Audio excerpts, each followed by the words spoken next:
everyone. If we could have everyone come find their seats, we're ready to get started.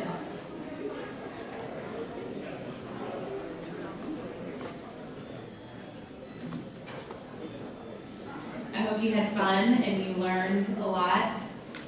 You had fun talking about your research projects.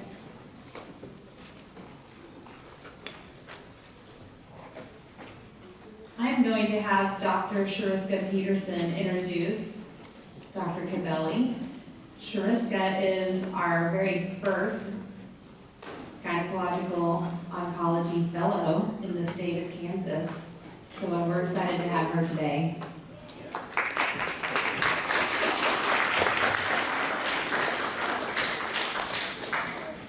Good afternoon, everyone. Today I have the pleasure of introducing my mentor, Dr. Dineo Cabelli. Dr. Cabelli has been a faculty member here at KU for the past 2 years. In that short time, she's been able to start the first accredited GYN Oncology Fellowship in the state of Kansas, which allows me to be here with you today. Dr. Cabelli began her journey in Texas, where she attended the St. Stephen's Episcopal School in Austin. She then ventured off to Columbia University in New York with an intent on majoring in English or political science. But fortunately for us, she sparked an interest in medicine. Dr. Cabelli then attended medical school at Columbia University, where she chose to specialize in OBGYN. She then completed her residency training in New York City at the NYU Cornell University program, where she was the chief resident. She then completed her fellowship in GYN oncology at the Albert Einstein College of Medicine, also in New York City. Because of her love for science, she took a few years to do some additional research training in ovarian cancer basic science. She was then recruited down south to Nashville, Tennessee, where she served as the division director at Meharry Medical College and then the director of translational research at Vanderbilt University. In May of 2017, Dr. Cabelli joined the faculty here at KU. Since then, she has founded the Translational Research and Ovarian Cancer Laboratory, also known as TROC, and has been instrumental leader here at the Cancer Center.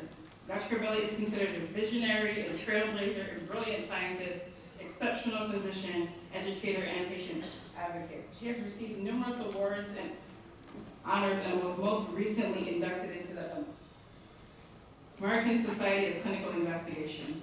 Please help me in welcoming someone you should know, Dr. Dineo Cabelli, as she tells you what it's like to be a surgeon and a scientist.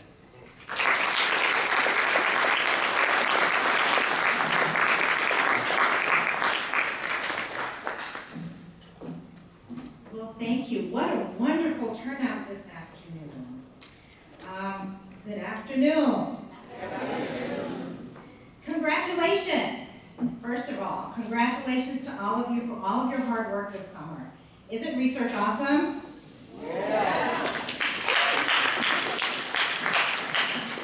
So I am truly honored to be here today, honored to talk about what it's like to be a surgeon and a scientist, because there are not many people who are both surgeons and scientists. Plus, there are not many people who look like me who are both surgeons and scientists. Let's take a moment to think about that. What does a surgeon look like? Stop for a second and think in your brain. What does a surgeon look like? What does a scientist look like? What's the first thing you think of when you think of what a scientist looks like? Does a scientist look like you? Does a surgeon look like you? Think about it. Today, I want to convince some of you to consider a career as a surgeon scientist, a physician scientist, a scientist, or a physician. And even if you don't pursue any of these options, I want you to get a sense of why surgery and science are so fulfilling for me and use some of what I share as inspiration for any career path you take. So, thank you so much for that lovely introduction, Dr. Shariska Peterson, our first fellow who started on July 1st. We're just so excited.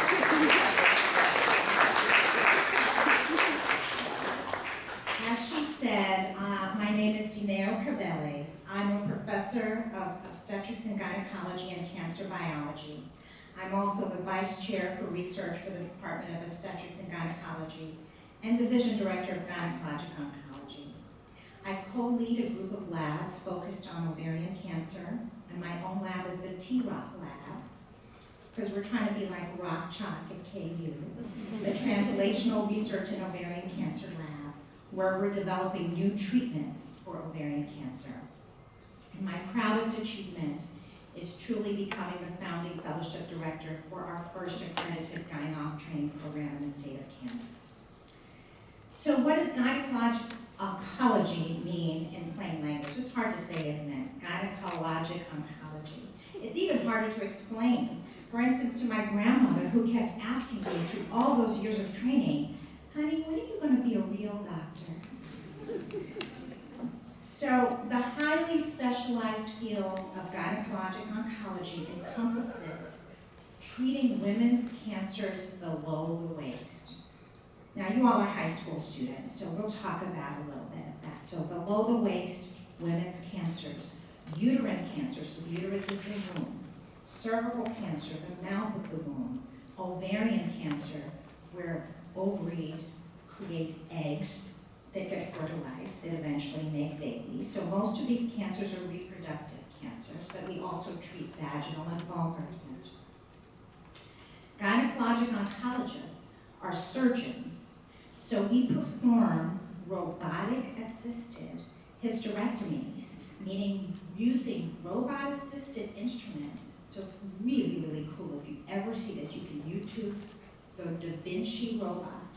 So what we do is we put instruments, after we distend a woman's belly with carbon dioxide gas, we put in a 3D camera in our operative instruments while we're standing over the operating room table. And then the surgeon steps away to a console. And the robot doesn't move unless we move. But we're allowed to zoom in and out and come in really close and use really fine instruments to perform our surgeries. And we're able to send people home from the hospital the same day or the next day for the same operation. Maybe 20 years ago, you had to have a big up and down incision for. And that's how we perform 90% of our surgeries for women with uterine cancer.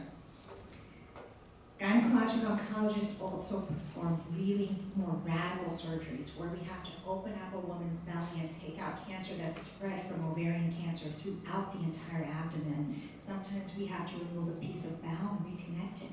Sometimes we have to take out the uterus and the ovaries. So it's a very intensive type of training that we need to be able to perform these procedures. Gynecologic oncologists are also physicians who administer chemotherapy, immunotherapy, and hormonal therapy for women who have these types of cancers.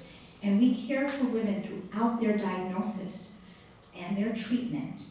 And sometimes when the treatments don't work, we're still their doctors to help prevent them from suffering from when the cancer is widespread and when it comes to the ends of their lives. So we know that sometimes these treatments don't work, and so a lot of us are really active in reducing and preventing people from getting cancer in the first place. We talk to people in the public about knowing your family history because some of these cancers are inherited. Some of these cancers are passed down from generation to generation. So it's important to know your family history. Some of these cancers are caused by infection, and I was so happy to walk in and that first poster talks about HPV vaccination.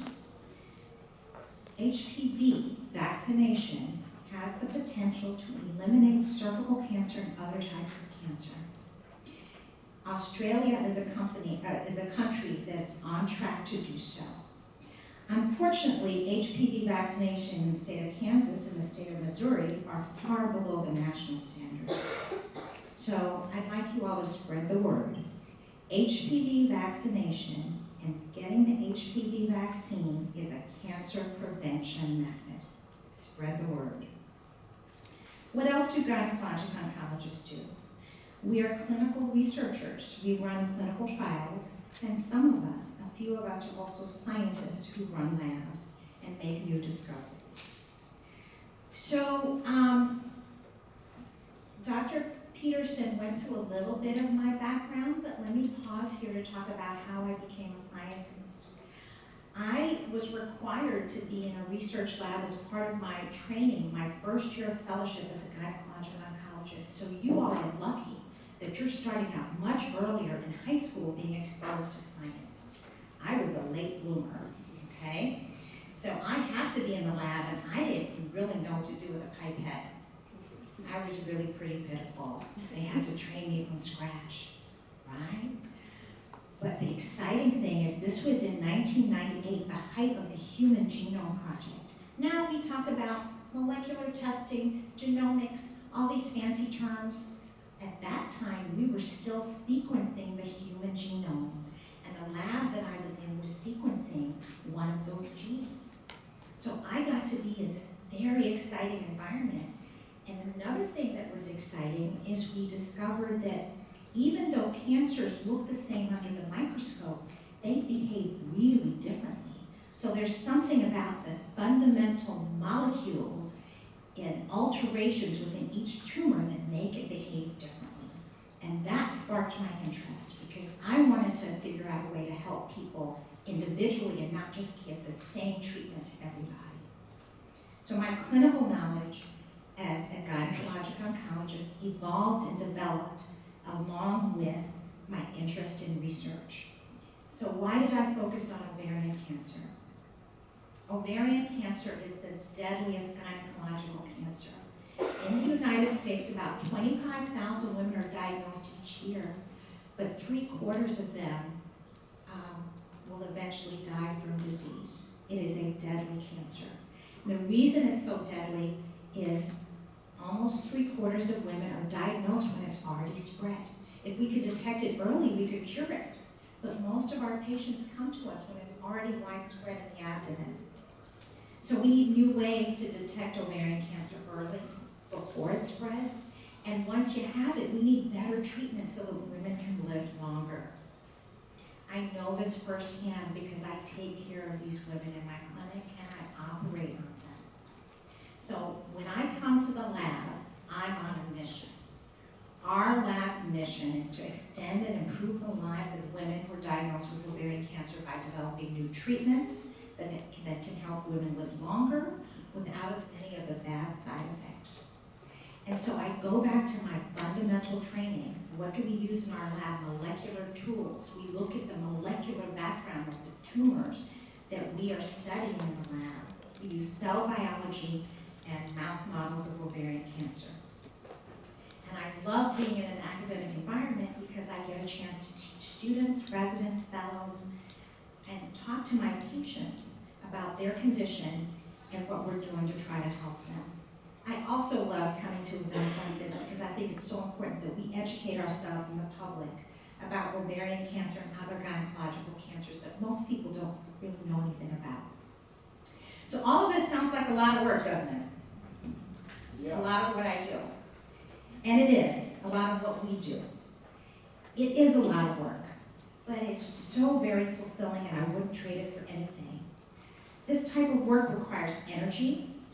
It requires inquiry. You gotta be curious. You have to ask questions, always learn. It's about lifelong learning. This type of work requires a lot of reading. You gotta read a lot. And you have to read broadly, not just what you're studying in school, not just in medicine and science, but what's going on in the broader world so you can understand the people that you're trying to help in medicine. It requires communicating, knowing how to talk to people face to face, and being clear and compassionate. And it requires a lot of writing. Every day we see patients, guess what we have to do? We have to write about what we just did. We've got to write quickly. We have these little clicky boxes in our electronic medical record, and we've got to dictate and write and document what we just did. We get tons of emails we have to write about. We have to write protocols, write lectures, write papers, write grants. It's a lot of work. It's a lot of work. Yet this work is deeply gratifying and deeply satisfying. So what is it about it? Why? Well, let me tell you. Sometimes we cure cancer. Sometimes we cure cancer with surgery or with surgery and chemotherapy, radiation. Sometimes we prevent cancer. And when that happens, that is just something that you cannot put into words. Sometimes we make laboratory discoveries that lead to new treatments for patients. And that is exciting. That doesn't happen all the time, but when it does, let me tell you, most patients, the vast majority of patients are so grateful for their care. And most patients are incredible people with amazing lives beyond the diagnosis that they come to you with, their diagnosis of cancer. Most of my colleagues in medicine and science are really smart people, and they're kind of interesting and quirky. And most physicians and scientists care. They care about making the right diagnosis, providing the right treatment, doing the right procedures for their patients. I would also say that most scientists care. They care about asking the right questions, crafting hypotheses, and pursuing scientific methods with rigor. So what do I mean by rigor? Rigor, precision, accuracy, attention to detail. All of these things are cultural pieces of being a surgeon and a scientist. And what's also amazing about what I do is that I am required to earn the trust of the person who's allowing me to take care of them. And that's incredibly, that is a privilege that it's hard to explain to people.